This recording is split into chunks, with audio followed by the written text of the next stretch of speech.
The pandemic should have been a wake-up call to improve our food systems. It highlighted the importance of farmers and producers and our overdependence on imports. Policies from successive governments and the Department of Agriculture has eroded our crop and livestock diversity, which has left us vulnerable to disruptions in global supply chains. We've become largely dependent on imported crops that we can grow here. Ireland is a net importer of potatoes, cabbage and many other vegetables. This situation is not only a food security risk, it is poor environmental practice.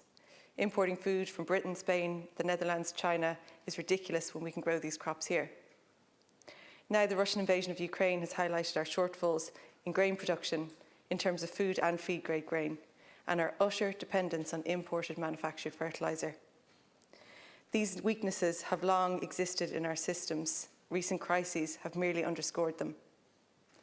Irish farmers can produce high-quality products. Consumers want to buy locally produced food.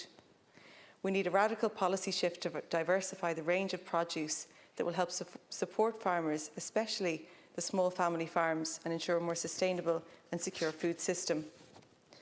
Many farmers have been forced to go into dairy just to get by, are being subsumed by large-scale industrial farms. An example of sheep farming is just increasingly unviable. Wool prices are so low, it's more economical to dump it. And that's at a time when we should be insulating buildings with this natural and locally sourced product.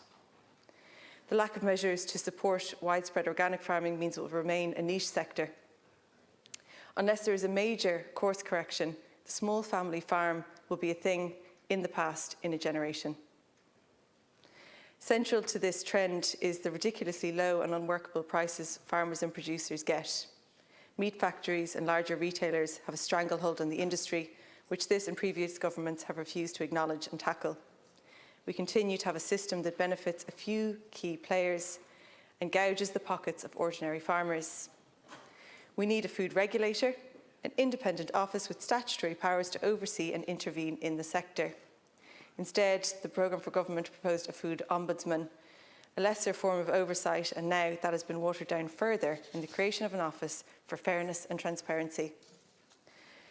Minister, your own press release describes how this new office will conduct analysis and make reports and will act as an advocate for farmers and fishers. This is not the language of enforcement. This is not the regulator producers require.